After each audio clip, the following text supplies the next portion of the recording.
बड़े घर की बेटी। मुंशी प्रेमचंद।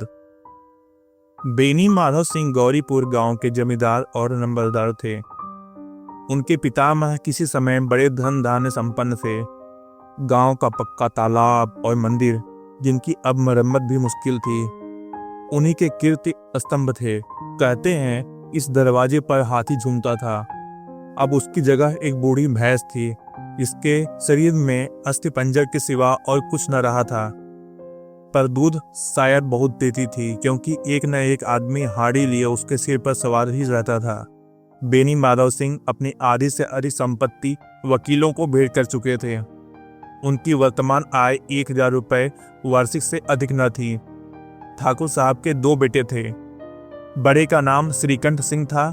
उसने बहुत दिनों के परिश्रम और उद्योग के बाद बीए की डिग्री प्राप्त की थी। अब एक दफ्तर में नौकर था। छोटा लड़का लाल बिहारी सिंह दोहरे बदन का सजीला जवान था। भरा हुआ मुखड़ा, चौड़ी छाती। भैंस का 2 सेर ताजा दूध वह उठकर सवेरे पी जाता था। श्रीकंठ सिंह की दशा बिल्कुल विपरीत थी। इन नेत्रप्रिय गुणों को उन्होंने बीए इन्हीं 2 अक्षरों पर न्यौछावर कर दिया था। इन 2 अक्षरों ने उनके शरीर को निर्बल और चेहरे को कांतिहीन बना दिया था। इसी से वैद्यक ग्रंथों पर उनका विशेष प्रेम था। आयुर्वेदिक औषधियों पर उनका अधिक विश्वास था। शाम सवेरे उनके कमरे से प्रायः खरल की सुरीली कर्ण मधुर ध्वनि सुनाई दिया करती थी। लाहौर और कलकत्ते के वैद्यों से बड़ी लिखा पढ़ी रहती थी। श्रीकंठ इस अंग्रेजी डिग्री के अधिपति होने पर भी अंग्रेजी सामाजिक प्रथाओं के विशेष प्रेमी न थे। इसी से गांव में उनका बड़ा सम्मान था। दशहरे के दिनों में वह बड़े उत्साह से रामलीला में सम्मिलित होते और स्वयं किसी न किसी पात्र का पात्र लेते थे। गौरीपुर में रामलीला के वही जन्मदाता थे। प्राचीन हिंदू सभ्यता का गुणगान उनकी धार्मिकता का प्रधान अंग था। सम्मिलित कुटुंब के तो वह एकमात्र उपासक थे। आजकल स्त्रियों को कुटुंब में मिलजुल कर रहने की जो अरुचि होती है, उसे वह जाति और देश दोनों के लिए हानिकारक समझते थे। यही कारण था कि गांव की ललनाएं उनकी निंदक थी। कोई तो उन्हें अपना दुश्मन समझने में भी संकोच न करती थी। स्वयं उनकी पत्नी को ही किस विषय में उनसे विरोध था। यह इसलिए नहीं कि उसे अपने सास ससुर देवर या जेठ आदि से घृणा थी, बल्कि उसका विचार था कि यदि बहुत कुछ सहने और तरह देने पर भी परिवार के साथ निर्वाह न हो सके, तो आए दिन की कलह से जीवन को कष्ट करने की अपेक्षा यही उत्तम है कि अपनी खिचड़ी अलग पकाई जाए। आनंदी एक बड़े उच्च कुल की लड़की थी। उसके बाप एक छोटी सी रियासत के तालुकदार थे। विशाल भवन, एक हाथी, 3 कुत्ते, बाज, बाहरी सकरे, झाड़ फानूस, अनेरी, मजिस्ट्री और ऋण, जो एक प्रतिष्ठित तालुकेदार के भोग्य पदार्थ हैं, सभी यहाँ विद्यमान थे। नाम था भूप सिंह। बड़े उदारचित्त और प्रतिभाशाली पुरुष थे, पर दुर्भाग्य से लड़का एक भी न था। 7 लड़कियां हुई और दय योग से सबकी सब जीवित रही। पहली उमंग में तो उन्होंने 3 ब्याह तिल खोल कर किए, पर 15-20 हजार रुपयों का कर्ज सिर पर हो गया तो आंखें खुली, हाथ समेट लिया। आनंदी चौथी लड़की थी। वह अपनी सब बहनों से अधिक रूपवती और गुणवती थी। इससे ठाकुर भूप सिंह उसे बहुत प्यार करते थे। सुंदर संतान को कदाचित उसके माता पिता भी अधिक चाहते हैं। ठाकुर साहब बड़े धन संकट में थे कि इसका विवाह कहाँ करें। न तो यही चाहते थे कि ऋण का बोझ बढ़े, और न यही स्वीकार था कि उसे अपने को भाग्यहीन समझना पड़े। एक दिन श्रीकंठ उनके पास किसी चंदे का रुपया मांगने आए। शायद नागरी प्रचार का चंदा था। भूप सिंह उनके स्वभाव पर रिझ गए और धूमधाम से श्रीकंठ सिंह का आनंदी के साथ ब्याह हो गया। आनंदी अपने नए घर में आई तो यहाँ का रंग ढंग कुछ और ही देखा। जिस टीन टाम की उसे बचपन से ही आदत पड़ी हुई थी, वह यहाँ नाम मात्र को भी नहीं था। हाथी घोड़ों का तो कहना ही क्या, कोई सजी हुई सुंदर बहली तक न थी। रेशमी स्लीपर साथ लाई थी, पर यहाँ बाग कहाँ। मकान में खिड़कियां तक न थी, न जमीन पर फर्श, न दीवार पर तस्वीरें। यह एक सीधा साधा देहाती गृहस्थ का मकान था। किंतु आनंदी ने थोड़े ही दिनों में अपने को इस नई अवस्था में ऐसा अनुकूल बना लिया, मानो उसने विलास के सामान कभी देखे ही न थे। एक दिन दोपहर के लाल बिहारी सिंह 2 चिड़िया लिए हुए आया और भावत से बोला, जल्दी से पका दो, मुझे भूख लगी है। आनंदी भोजन बनाकर उसकी राह देख रही थी। अब वह नया व्यंजन बनाने बैठी। हांडी में देखा तो घी पाव भर से अधिक न था। बड़े घर की बेटी किफायत क्या जाने, उसने सब घी मांस में डाल दिया। लाल बिहारी खाने बैठा, वो दाल में घी न था। बोला, दाल में घी क्यों नहीं छोड़ा? आनंदी ने कहा, घी सब मांस में पड़ गया। लाल बिहारी जोर से बोला, अभी परसों घी आया है, इतनी जल्दी उड़ गया? आनंदी ने उत्तर दिया, आज तो कुल पाव भर रहा होगा, वह सब मैंने मांस में डाल दिया। जिस तरह सूखी लकड़ी जल्दी से जल उठती है, उसी तरह क्षुधा से बावला मनुष्य जरा जरा सी बात पर तिनक जाता है। लाल बिहारी को भावच की यह ढिठाई बहुत बुरी मालूम हुई। तिनक कर बोला, मैके में तो चाहे घी की नदी बहती हो। स्त्री गाली सह लेती है, मार भी सह लेती है, पर मैके की निंदा उससे सही नहीं जाती। आनंदी मुख फेर कर बोली, हाथी मरा भी तो 9 लाख का, वहां इतना घी नित्य नाई का हार खा जाते हैं। लाल बिहारी जल गया, थाली उठाकर पलट दी और बोला, जी चाहता है जी पकड़कर खींच लो। आनंदी को भी क्रोध आ गया, मुंह लाल हो गया। बोली, वह होते तो आज इसका मजा चखाते। अब अनपढ़ उजड़ ठाकुर से न रहा गया। उसकी स्त्री एक साधारण जमींदार की बेटी थी। जब जी चाहता उस पर हाथ साफ कर लिया करता था। खड़ाऊ उठाकर आनंदी की ओर जोर से फेंकी और बोला, जिसके गुमान पर भूली हुई हो उसे भी देखूंगा, तुम्हें भी। आनंदी ने हाथ से खड़ाऊ रोकी, सिर बच गया, पर उंगली में बड़ी चोट आई। क्रोध के मारे हवा में हिलते पत्ते की भांति कांपती हुई अपने कमरे में आकर खड़ी हो गई। स्त्री का बल और साहस, मान और मर्यादा पति तक है। उसे अपने पति के ही बल और पुरुषत्व का घमंड होता है। आनंदी खून का घूंट पीकर रह गई। श्रीकंठ सिंह शनिवार को घर आया करते थे। बृहस्पतिवार को यह घटना हुई थी। 2 दिन तक आनंदी को भवन में रही, न कुछ खाया न पिया, उनकी बाट देखती रही। अंत में शनिवार को वह नियमानुकूल संध्या समय घर आए और बैठकर कुछ इधर उधर की बातें, कुछ देश काल संबंधी समाचार तथा कुछ नए मुकदमों आदि की चर्चा करने लगे। यह वार्तालाप 10 बजे रात तक होता रहा। गांव के भद्र पुरुषों को इन बातों में ऐसा आनंद मिलता था कि खाने पीने की भी सुधि न रहती थी। ये 2-3 घंटे आनंदी ने बड़े कष्ट से काटे। किसी तरह भोजन का समय आया, पंचायत उठी, एकांत हुआ तो लाल बिहारी ने कहा, भैया आप जरा भाभी को समझा दीजिएगा, मुंह संभाल कर बातचीत किया करें, नहीं तो एक दिन अनर्थ हो जाएगा। बेनी माधव सिंह ने बेटे की ओर से साक्षी दी, हाँ, बहू बेटियों का यह स्वभाव अच्छा नहीं कि मर्दों के मुंह लगे। लाल बिहारी, वह बड़े घर की बेटी है तो क्या हम भी कोई कुर्मी का हार नहीं? श्रीकंठ ने चिंतित स्वर से पूछा, भाई आखिर बात क्या हुई? लाल बिहारी ने कहा, कुछ भी नहीं, यो आप उलझ पड़ी। मैके के सामने हम लोगों को कुछ समझती ही नहीं। श्रीकंठ खा पीकर आनंदी के पास गए। वह भरी बैठी थी। यह हजरत भी कुछ तीखे थे। आनंदी ने पूछा, चित्त तो प्रसन्न है? श्रीकंठ बोले, बहुत प्रसन्न है, पर तुमने आजकल घर में यह क्या उपद्रव मचा रखा है? आनंदी की त्योरियों पर बल पड़ाए। झुंझलाहट के मारे बदन में ज्वाला सी दहक उठी। बोली, जिसने तुमसे यह आग लगाई है उसे पाऊं तो उसका मुंह झुलस दूं। श्रीकंठ, इतनी गर्मी क्यों होती है, बात तो कहो। आनंदी, क्या कहूं, यह मेरे भाग्य का फेर है, नहीं तो गंवार छोकरा, इसको चपरासी गिरी करने का भी सहूर नहीं। मुझे खड़ाओं से मार कर यो ना करता। श्रीकंठ, सब हाल साफ साफ कहो तो मालूम हो, मुझे तो कुछ अता पता नहीं। आनंदी, परसों तुम्हारे लाडले भाई ने मुझसे मांस पकाने को कहा। घी हांडी में पाव भर से अधिक न था, वो सब मैंने मांस में डाल दिया। जब खाने बैठा तो कहने लगा, दाल में घी क्यों नहीं? बस इसी पर मैके को बुरा भला कहने लगा। मुझसे न रहा गया। मैंने कहा कि वहाँ इतना घी तो नाई का हार खा जाते हैं और किसी को जान भी नहीं पड़ता। बस इतनी सी बात पर किस अन्यायी ने मुझ पर खड़ाऊं फेंक मारी। यदि हाथ से न रोक लूं तो सिर फट जाए। उसी से पूछो मैंने जो कुछ कहा है वो सच है या झूठ। श्रीकंठ की आंखें लाल हो गई। बोले, यहाँ तक हो गया इस छोकरे का यह साहस? आनंदी स्त्रियों के स्वभाव अनुसार रोने लगी। क्योंकि आंसू उनकी पलकों पर रहते हैं। श्रीकंठ बड़े धैर्यवान और शांत पुरुष थे। उन्हें कदाचित ही कभी क्रोध आता था।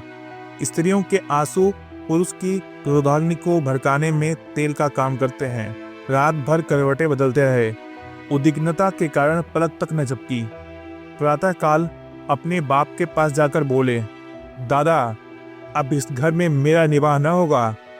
इस तरह की विद्रोहपूर्ण बातें कहने पर श्रीकंठ ने कितनी ही बार अपने कई मित्रों को आड़े हाथों लिया था, परंतु दुर्भाग्य आज उन्हें स्वयं वे ही बातें अपने मुंह से कहनी पड़ी। दूसरों को उपदेश देना भी कितना सहज है। बेनी माधव घबराकर उठे और बोले, क्यों श्रीकंठ? इसलिए कि मुझे भी अपनी मान प्रतिष्ठा का कुछ विचार है। आपके घर में अब अन्याय और हट का प्रकोप हो रहा है। जिनको बड़ों का आदर सम्मान करना चाहिए वे उनके सिर चढ़ते हैं। मैं दूसरे का नौकर ठहरा घर पर रहता नहीं। यहाँ मेरे पीछे स्त्रियों पर खड़ाऊ और जूते की बौछारें होती हैं। कड़ी बात तक चिंता नहीं, कोई एक की दो कह ले, वहाँ तक तो मैं सह सकता हूँ, किंतु यह कदापि नहीं हो सकता कि मेरे ऊपर लार घूसे पड़े और मैं दम न मारूं। बेनी माधव सिंह कुछ जवाब न दे सके। श्रीकंठ सदैव उनका आदर करते थे। उनके ऐसे तेवर देखकर एक बूढ़ा ठाकुर अवाक रह गया। केवल इतना ही बोला, बेटा, तुम बुद्धिमान होकर ऐसी बातें करते हो। स्त्रियां इस तरह घर का नाश कर देती हैं। उनको बहुत सिर चढ़ाना अच्छी बात नहीं। श्रीकंठ, इतना मैं जानता हूँ, आपके आशीर्वाद से ऐसा मूर्ख नहीं हूँ। आप स्वयं जानते हैं कि मेरी समझाने बुझाने से इसी गांव में कई घर संभल गए, पर जिस स्त्री की मान प्रतिष्ठा का ईश्वर के दरबार में उत्तरदाता हूँ, उसके प्रति ऐसा घोर अन्याय, पशुवत व्यवहार मुझे असहाय है। आप सच मानिए, मेरे लिए यही कुछ कम नहीं है कि लाल बिहारी को कुछ दंड नहीं देता। अब बेनी माधव सिंह भी गरमाए, ऐसी बातें न सुन सके। बोले, लाल बिहारी तुम्हारा भाई है, उससे जब कभी भूल चूक हो उसके कान पकड़ो। लेकिन श्रीकंठ, लाल बिहारी को मैं अपना भाई नहीं समझता। बेनी माधव सिंह, स्त्री के पीछे? जी नहीं, उसकी क्रूरता और अविवेक के कारण। दोनों कुछ देर चुप रहे। ठाकुर साहब लड़के का क्रोध शांत करना चाहते थे, लेकिन यह स्वीकार नहीं करना चाहते थे कि लाल बिहारी ने कोई अनुचित काम किया है। इसी बीच गांव के कई और सज्जन हुक्के चिलम के बहाने वहां आ बैठे। कई स्त्रियों ने जब यह सुना कि श्रीकंठ पत्नी के पीछे पिता से लड़ने को तैयार है, तो उन्हें बड़ा हर्ष हुआ। दोनों पक्षों की मधुर वाणियां सुनने के लिए उनकी आत्माएं तिलमिलाने लगी। गांव में कुछ ऐसे कुटिल मनुष्य भी थे जो इस कुल की नीतिपूर्ण गति पर मन ही मन जलते थे। वह कहा करते थे, श्रीकंठ अपने बाप से दबता है, इसलिए वह दब्बू है। उसने विद्या पढ़ी, इसलिए वह किताबों का कीड़ा है। बेनी माधव सिंह उसकी सलाह के बिना कोई काम नहीं करते। यह उनकी मूर्खता है। इन महानुभावों की शुभकामनाएं आज पूरी होती दिखाई दी। कोई हुक्का पीने के बहाने, कोई लगान की रस्सी दिखाने आकर बैठ गया। बेनी माधव सिंह पुराने आदमी थे, इन भावों को ताड़ गए। उन्होंने निश्चय किया, चाहे कुछ क्यों न हो, इन द्रोहियों को ताली बजाने का अवसर न दूंगा। तुरंत कोमल शब्दों में बोले, बेटा, मैं तुमसे बाहर नहीं हूँ, तुम्हारा जी जो चाहे करो। अब तो लड़के से अपराध हो ही गया है। इलाहाबाद का अनुभव रहित झल्लाया हुआ ग्रेजुएट इस बात को न समझ सका। उसे डिबेटिंग क्लब में अपनी बात पर अड़ने की आदत थी। इन हरकंडों की उसे क्या खबर। बाप ने जिस मतलब से बात पलटी थी वह उसकी समझ में न आया। बोला, लाल बिहारी के साथ अब इस घर में नहीं रह सकता। बेनी माधव, बेटा, बुद्धिमान लोग मूर्खों की बातों पर ध्यान नहीं देते। वो बेसमझ लड़का है, उससे जो कुछ भूल हुई है उसे तुम बड़े होकर क्षमा करो। श्रीकंठ, उसकी इस दुष्टता को मैं कदापि नहीं सह सकता। या तो वही घर में रहेगा या मैं ही। आपको यदि वह अधिक प्यारा है तो मुझे विदा कीजिए। मैं अपना भार अपने आप संभाल लूंगा। यदि मुझे रखना चाहते हैं तो उससे कहिए जहाँ चाहे चला जाए। बस यह मेरा अंतिम निश्चय है। लाल बिहारी सिंह दरवाजे की चौखट पर खड़ा चुपचाप बड़े भाई की बातें सुन रहा था। वह उनका बहुत आदर सम्मान करता था। उसे कभी इतना साहस न हुआ था कि श्रीकंठ के सामने चारपाई पर बैठ जाए, हुक्का पी ले या पान खा ले। बाप का भी वह इतना मान न करता था। श्रीकंठ का भी उस पर हार्दिक स्नेह था। अपने होश में उन्होंने कभी भी उसे हुड़का तक न था। जब वह इलाहाबाद से आते तो उसके लिए कोई न कोई वस्तु अवश्य लाते। मुकद्दर की जोड़ी उन्होंने ही बनवा दी थी। पिछले साल जब उसने अपने से ड्योढ़े जवान को नागपंचमी के दिन दंगल में पछाड़ दिया तो उन्होंने पुलकित होकर अखाड़े में ही जाकर उसे गले से लगा लिया था। 5 रुपए के पैसे लुटाए थे। ऐसे भाई के मुंह से आज ऐसी हृदय विदारक बात सुनकर लाल बिहारी को बड़ी गिलानी हुई। वह फूट फूट कर रोने लगा। इसमें संदेह नहीं कि अपने किए पर पछता रहा था। भाई के आने से एक दिन पहले से उसकी छाती धड़कती थी कि देखूं भैया क्या कहते हैं, मैं उनके सम्मुख कैसे जाऊंगा, उनसे कैसे बोलूंगा, मेरी आंखें उनके सामने कैसे उठेंगी। उसने समझा था कि भैया मुझे बुलाकर समझा देंगे। इस आशा के विपरीत आज उसने उन्हें निर्दयता के मूर्ति बने हुए पाया। वह मूर्ख था, परंतु उसका मन कहता था कि भैया मेरे साथ अन्याय कर रहे हैं। यदि श्रीकंठ उसे अकेले में बुलाकर 2-4 बातें कह देते, इतना ही नहीं 2-4 तमाचे भी लगा देते तो कदाचित उसे इतना दुख न होता। पर भाई का यह कहना कि अब मैं इसकी सूरत नहीं देखना चाहता, लाल बिहारी से न सहा गया। वह रोता हुआ घर आया। कोठरी में आकर कपड़े पहने, आंखें पोंछी, जिससे कोई यह न समझे कि रोता था। तब आनंदी के द्वार पर आकर बोला, भाभी, भैया ने निश्चय किया है कि वह मेरे साथ इस घर में न रह सकेंगे। अब वह मेरा मुंह नहीं दिखना चाहते, इसलिए अब मैं जाता हूँ, उन्हें फिर न दिखाऊंगा। मुझसे जो कुछ अपराध हुआ उसे क्षमा करना। यह कहते कहते लाल बिहारी का गला भर आया। जिस समय लाल बिहारी सिंह सिर झुकाए आनंदी के द्वार पर खड़ा था, उसी समय श्रीकंठ सिंह आंखें लाल किए बाहर से आए। भाई को खड़ा देखा तो घृणा से आंखें फेर ली और कतरा कर निकल गए, मानो उसकी परछाई से दूर भागते हों। आनंदी ने लाल बिहारी की शिकायत तो की थी, लेकिन अब मन में पछता रही थी। वह स्वभाव से ही दयावती थी। उसे इसका तनिक भी ध्यान न था कि बात इतनी बढ़ जाएगी। वह मन में अपने पति पर झुंझला रही थी कि यह इतने गर्म क्यों हो गए। उस पर यह भय भी लगा हुआ था कि कहीं मुझसे इलाहाबाद चलने को कहें तो कैसे क्या करूंगी। इस बीच में जब उसने लाल बिहारी को दरवाजे पर खड़े यह कहते सुना कि अब मैं जाता हूँ, मुझसे जो कुछ अपराध हुआ क्षमा करना, तो उसका रहा सहा क्रोध भी पानी हो गया। वह रोने लगी। मन का मैल धोने के लिए नयन जल से उपयुक्त और कोई वस्तु नहीं है।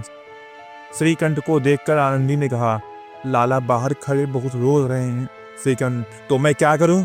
आनंदी, भीतर बुला लो, मेरे जीभ में आग लगे, मैं कहाँ से यह झगड़ा उठाया। श्रीकंठ, मैं ना बुलाऊंगा। आनंदी, पछताओगे, उन्हें बहुत गलानी हो गई है, ऐसा न हो कहीं चल दें। श्रीकंठ न उठे। इतने में लाल बिहारी ने फिर कहा, भाभी, भैया से मेरा प्रणाम कह दो, वह मेरा मुंह नहीं देखना चाहते, इसलिए मैं भी अपना मुंह उन्हें न दिखाऊंगा। लाल बिहारी इतना कहकर लौट पड़ा और शीघ्रता से दरवाजे की ओर बढ़ा। अंत में आनंदी कमरे से निकली और हाथ पकड़ लिया। लाल बिहारी ने पीछे मुड़कर देखा और आंखों में आंसू भरे बोला, भाभी, मुझे जाने दो।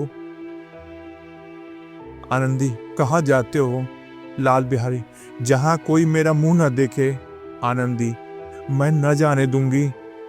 लाल बिहारी, मैं तुम लोगों के साथ रहने योग्य नहीं हूँ। आनंदी, तुम्हें मेरी सौगंध, अब एक पग भी आगे न बढ़ाना। लाल बिहारी, जब तक मुझे यह मालूम न हो जाए कि भैया का मन मेरी तरफ से साफ हो गया है, तब तक मैं इस घर में कदापि न रहूंगा। आनंदी, मैं ईश्वर को साक्षी देकर कहती हूँ कि तुम्हारी ओर से मेरे मन में तनिक भी मैल नहीं है। अब श्रीकंठ का हृदय भी पिघला। उन्होंने बाहर आकर लाल बिहारी को गले लगा लिया। दोनों भाई खूब फूट फूट कर रोए। लाल बिहारी ने सिसकते हुए कहा, भैया, अब कभी मत कहना कि तुम्हारा मुंह न देखूंगा। इसके सिवा आप जो दंड देंगे मैं सहर स्वीकार करूंगा। श्रीकंठ ने कांपते हुए स्वर में कहा, लल्लू, इन बातों को बिल्कुल भूल जाओ। ईश्वर चाहेगा तो फिर ऐसा अवसर न आवेगा। बेनी माधव सिंह बाहर से आ रहे थे। दोनों भाइयों को गले मिलते देखकर आनंद से पुलकित हो उठे। बोल उठे, बड़े घर की बेटियां ऐसी ही होती हैं, बिगड़ता हुआ काम बना लेती हैं। गांव में जिसने वृत्तांत सुना उसी ने इन शब्दों में आनंदी की उदारता को सराहा। बड़े घर की बेटियां ऐसी ही होती हैं। मुंशी प्रेमचंद।